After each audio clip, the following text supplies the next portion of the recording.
Οι άνδρες της ομάδας υποβρυχίων καταστροφών αποβιβάζονται στην ακτή. Στόχος, να πάρουν πίσω το ελληνικό έδαφος που κατέλαβε ο εχθρός. Οι κινήσεις τους γίνονται με απόλυτη προσοχή και ακρίβεια. Το παραμικρό λάθος μπορεί να καταστρέψει όλη την αποστολή και να στοιχήσει τη ζωή τους.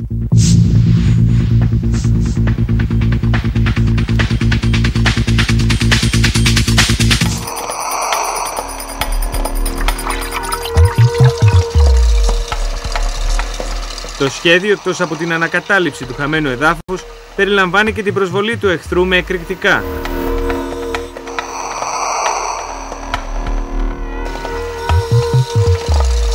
Οι άνδρες των ΝΟΙΚ δουλεύουν κάτω από το νερό, όπως βλέπετε στα πλάνα που κατέγραψε η κάμερα του Αντώνη Τζόι, και τοποθετούν τα εκρηκτικά.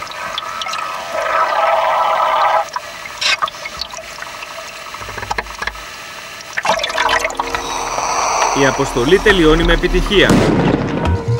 Η εκπαίδευση των βατραχανθρώπων είναι καθημερινή και επίπονη, ώστε να βρίσκονται πάντα σε πλήρη ετοιμότητα. Υπάρχει κάποιο στοιχείο ετοιμότητος, που σημαίνει κάποιοι άντρες, κάποιο σκάφος και κάποια υλικά σε ετοιμότητα να φύγουν σε πολύ μικρό χρόνο. Δηλαδή χρόνους ετοιμότητας μιλάμε για από 1 ώρα μέχρι 2 ώρες, όχι παραπάνω.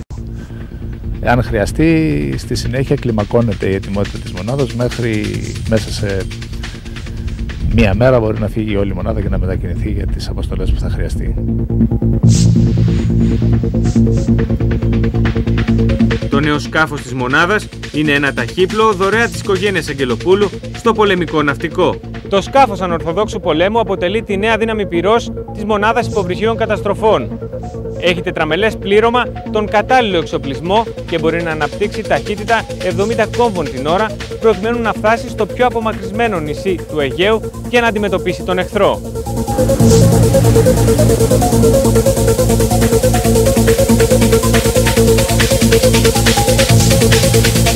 Οι ασκήσεις με το σκάφος ανορθοδόξου πολέμου γίνονται συχνά στις εγκαταστάσεις της μονάδας και το πλήρωμά του είναι έτοιμο για να ανταπεξέλθει σε κάθε δύσκολη αποστολή.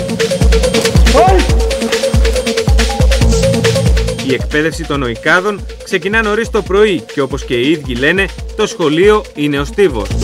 Το σκηνή,